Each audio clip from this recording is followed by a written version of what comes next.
jy enige huisbaksomme kry, dan is daar 3 scenario's wat jy kan hê.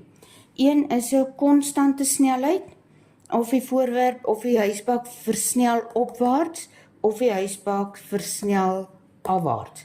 Nou as jy 'n konstante snelheid het, dan beteken dit jou resulterende krag is 0, soos jou versnelling is 0, soos F opwaarts en Fg is gelyk aan mekaar, en dan is hulle in ewewig. Soos dit sommer daai eerste vraag se antwoord.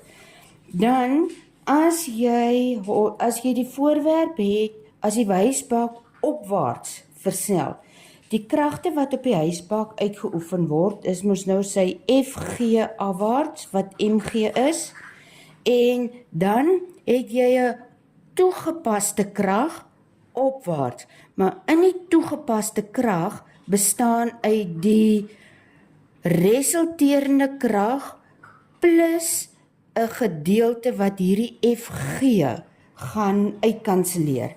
Soos jou toegepaste krag hier is gelyk aan jou Fg, dis daai een wat hom daar uitkanseleer, plus jou resulterende krag. Nou Fg is Mg, is die massa maal 9,8, plus die massa maal die versnelling, maar daai versnelling is dan die waarde wat hulle vir jou gegee het, waarmee die huiskaraan of die huisbak opwaarts versnel.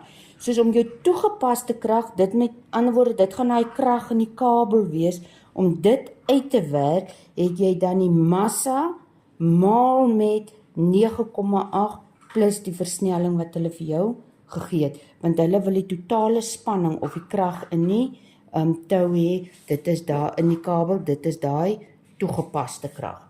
Ok, dan as hy afwaarts versnel, dan is jou resulterende krag is afwaarts.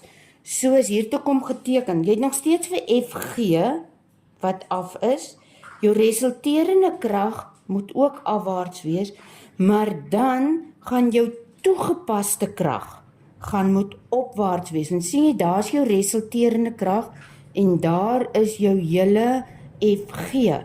Maar om die toegepaste krag moet mos die Fg plus die Ma wees. Maar toegepaste krag is in hierdie geval in die teenoorgestelde rigting. So jou toegepaste krag is dan jou Fg wat die lang krag is, minus Fres. Soos, dis die massa maal 9,8 minus die massa maal die versnelling wat vir jou gegee is. Soos dan dit die formule wat jy het. Jou toegepaste krag in hierdie geval gaan altyd dan in die teenoorgestelde rigting wees. Hier is jou toegepaste krag, jou resulterend plus Fg in daai rigting. Hier is jou toegepaste krag, Fg minus daai, want dis net daai stukkie wat die toegepaste krag moet wees.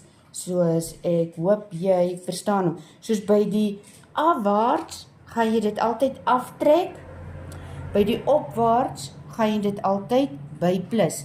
En ook altyd vir my kinders in die klas gesê het, is hoe jy dit moet onthou, is as jy in 'n lift staan, nee, as jy opgaan, dan voel dit mos alles druk af.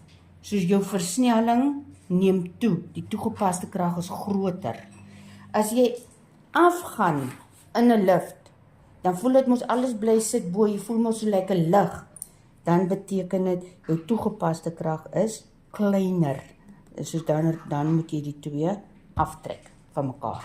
Soos ek hoop jy verstaan dit nou beter so. Lekker dag!